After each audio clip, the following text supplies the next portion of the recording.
es el mundo ideal en este gráfico, pero suele ocurrir que el S1 y el S2 podríamos estar hablando también de la misma información, pero puede haber algún tipo aquí de P2, de proceso, que por ejemplo, no sé, cambia el tipo de datos, ¿no?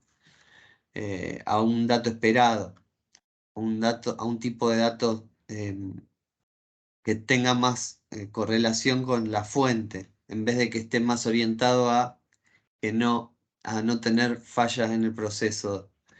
Entonces, el ODS es el Operational Data Store que vamos a utilizar para tareas de reporting básicas y se suelen utilizar para reemplazar los reportes que ya se están ejecutando en S0.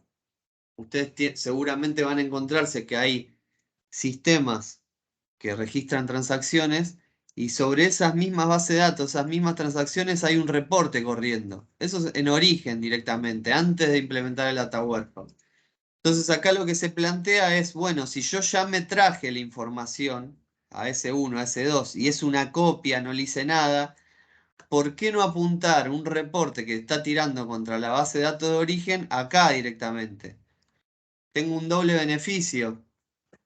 Primer beneficio fundamental, que no estoy sobrecargando a S0 con las consultas de reporting, cuando en realidad el objetivo de la base de datos relacionales, operacionales, ya dijimos, es registrar transacciones o cambios, ¿sí? Y todo lo que sería explotación debiera venir a este universo. Entonces, si ya que tenemos en los primeros stages una copia cuasi directa, reapuntemos ese reporte, ¿sí? Al ODS.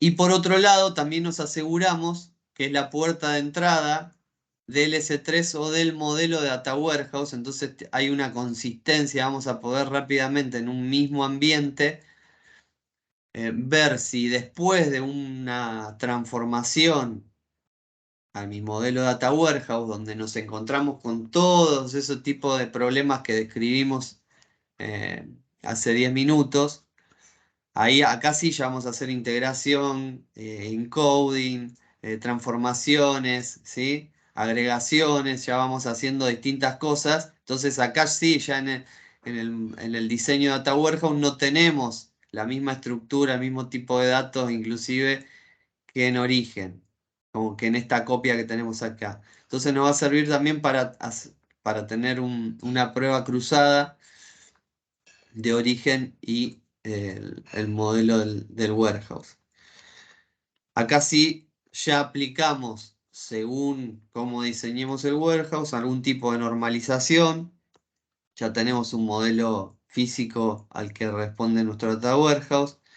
Ya hicimos integración y efectivamente va a ser el repositorio central. O sea, acá ya tengo totalmente unificado integrado lo que vino de distintas bases de datos, lo tengo acá modelado. Después, ¿qué va a pasar?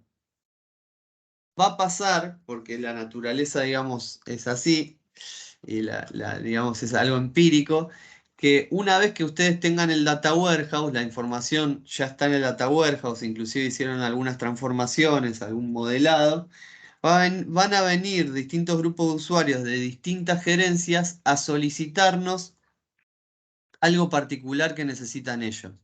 Alguna perspectiva, algún enfoque, incluir quizá alguna fuente nueva, como decía el compañero, que no se está incluyendo y que estaría buenísimo porque así hacemos un cálculo que hoy no podemos hacer.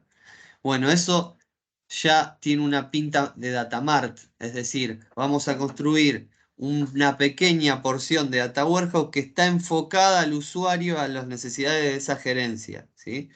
Ojo, acá. La idea es que todo esto, a medida que estamos viendo de cada uno de los stage, sea consistente, ¿no? La idea es que si yo leo un dato acá en el datamar, lo pueda explicar por los datos que tengo en Data Warehouse y se pueda explicar por las fuentes que me copié idénticas acá y pueda ir así sucesivamente. Todo esto debiera ser consistente. Es un tema complejo que muchas veces justamente se nos va horas intentando explicar un número y hay que ajustar algo porque en definitiva todos estos P1, P2, P3, P4 son procesos que van moviendo la información de un lado a otro, o sea que ahí es donde tenemos que estar más finos. Entonces, acá es donde vamos a tener la explotación, ¿sí? Se crean las vistas personalizadas, se realizan agregaciones, sumarizaciones. No todas las gerencias quieren ver el mismo nivel de detalle de la información. Puede haber gerencias que quieran ver la información a nivel diario, mientras que otras que puedan necesitarlo ver información mensual, semestral, anual, o sea, hay distintos tipos de granularidad. A eso nos referimos con la granularidad, el nivel de detalle que necesita cada gerencia. Y obviamente vamos a generar datasets, juegos de datos ad hoc para distintas gerencias, porque ellos van a querer aplicar eh, técnicas como las que ya comentamos muy por arriba de data mining, de predictivas, que ustedes creo la van a ver ahora en otra materia también, con más detalle. Bueno, todas estas particularidades son las que decimos que se corresponden con una data mart. Es una vista integrada que está diseñada para un sector particular y ahí cada sector particular va a tener una latencia, una agregación, una granularidad según sus necesidades. No deja de ser un subconjunto de este data warehouse. Bueno, y acá solamente para subrayar y poner en contraste los dos enfoques de los padres, los que dijimos que son los padres de Data Warehouse, son Kimball y Einmon. En el caso de Kimball, él lo que sostiene es que en realidad un conjunto de datamars, una serie de conjuntos de datamars, son los que en realidad yo voy a denominar data warehouse. Es decir, probablemente todo esto que venimos hablando hasta el momento lo arranqué con una gerencia para resolver necesidades de explotación y de toma de decisiones de una gerencia. Después vino otra gerencia que me pidió algo similar, pero con otras fuentes, y así sucesivamente se van generando los datamarts. Y Kimball dice, todo ese conjunto de datamarts es lo que termina siendo el data warehouse. El enfoque de Bill Aymon es distinto. Lo que dice Bill Aymon es, no, eso es, entre comillas, desprolijo.